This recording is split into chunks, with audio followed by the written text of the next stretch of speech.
It was barely noticeable, just a tiny speck, a faint dot buried in old telescope data from two separate sky surveys taken 23 years apart. And yet, that subtle dot could represent one of the most significant astronomical discoveries of our time. If it turns out to be what scientists suspect, it might be the long-theorized Planet 9. But before we get to the present, it's important to understand why astronomers believe such a planet might exist in the first place. Back in 1781, an English astronomer named William Herschel was scanning the night sky with a telescope he had crafted himself. His goal was to find comets, but what he found instead behaved differently. Over time, scientists realized this object wasn't a comet at all. It was orbiting the sun like a planet, slowly and distantly. This object was eventually named Uranus. Yet as astronomers continued to observe it, something didn't quite add up. Uranus didn't move exactly as Newton's laws predicted. Its orbit showed slight irregularities that couldn't be ignored. A French mathematician named Urbain Le Verrier studied these orbital anomalies using only calculations. He hypothesized that another, more distant planet might be influencing Uranus's path. Using his equations, he pinpointed where this unseen planet should be, and remarkably, when astronomers looked in that exact spot, they discovered Neptune. His math had led them directly to a new planet. Fast forward to 2016, when two scientists from Caltech, Mike Brown and Konstantin Batygin, were studying the orbits of distant objects in the Kuiper belt. They noticed something unusual. These objects weren't scattered randomly. Instead, their orbits were clustered and tilted in a way that hinted at the gravitational pull of something massive. The only plausible explanation they found was a hidden planet, one 5 to 10 times more massive than Earth and located far beyond Pluto. This hypothetical world came to be known as Planet 9, and since then, astronomers have been searching for it. The challenge, however, is immense. The farther away an object is from the sun, the dimmer it appears, and if it doesn't reflect much sunlight, it becomes even harder to detect. To hunt for Planet 9, scientists turned to infrared data, specifically from two sky surveys, one by the IRAS satellite in 1983 and another by Japan's Akari mission between 2006 and 2011. This brings us to the most recent development.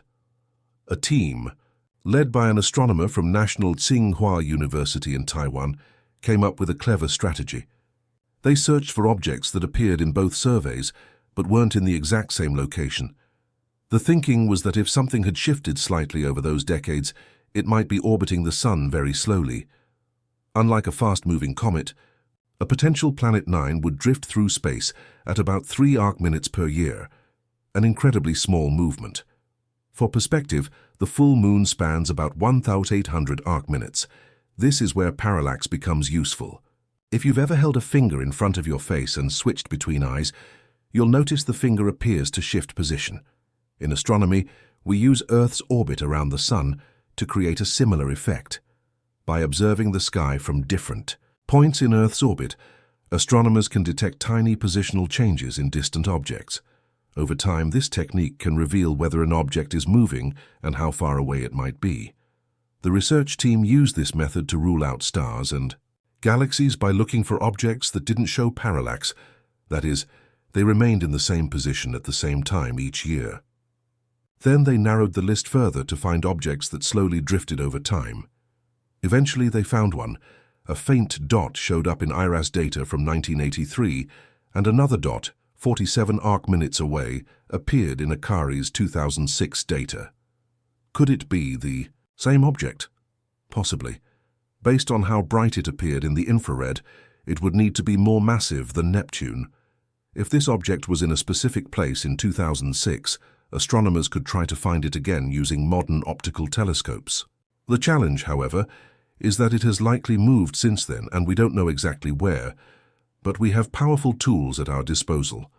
The dark energy camera in Chile, with its wide field of view, can scan the necessary parts of the sky.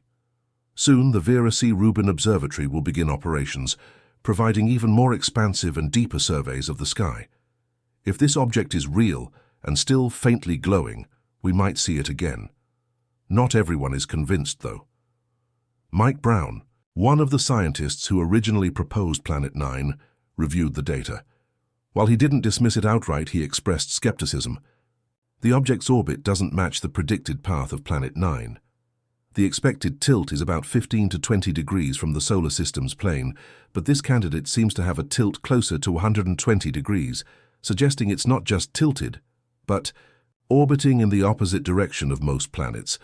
According to Brown, this means it might be something, but likely not Planet 9.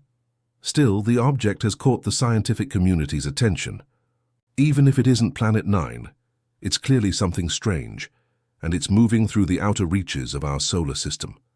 However, there might be another explanation for the unusual behavior of the Kuiper Belt objects, one that doesn't involve an unseen planet at all.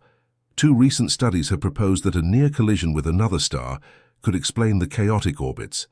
These studies suggest that billions of years ago, a rogue star passed very close to our solar system, just 110 astronomical units from the Sun.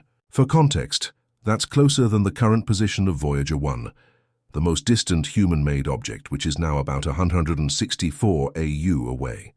Considering that the nearest star today, Proxima Centauri, is over 4 light-years away, this was an extremely close encounter. The gravitational effects of this passing star could have been enough to disturb the orbits of distant objects, including some of the strangest and most distant known bodies like Sedna and certain moons. To test this, scientists ran over 3,000 computer simulations. Their results were compelling. Not only could the stellar flyby explain retrograde orbits, those moving in the opposite direction from the planets, it also shed light on why moons like Saturn's Phoebe or several irregular satellites of Jupiter and Neptune have such strange trajectories. It's possible these moons were originally Kuiper Belt objects that were displaced or captured due to the gravity of the passing star. If this stellar encounter did happen, it may be a critical and previously overlooked chapter in the history of our solar system's formation. And while that theory adds one layer to the mystery, a NASA mission continues to probe the farthest reaches of the solar system for answers. Launched in 2006, NASA's New Horizons spacecraft is one of the fastest ever built, traveling at over 36,000 miles per hour. Its original mission was to explore Pluto, a distant and icy world shrouded in mystery. In 2015, New Horizons made its historic flyby of Pluto, revealing a dramatic landscape with towering ice mountains, vast plains of frozen nitrogen, and glaciers that seemed to flow like rivers. It looked like something straight out of science fiction. After Pluto, New Horizons ventured deeper into the Kuiper Belt, a vast ring-like region beyond Neptune, filled with icy debris left over from the solar system's formation. In 2019, it flew past a Kuiper Belt object called Arrokoth, an ancient and oddly shaped body resembling a flattened snowman.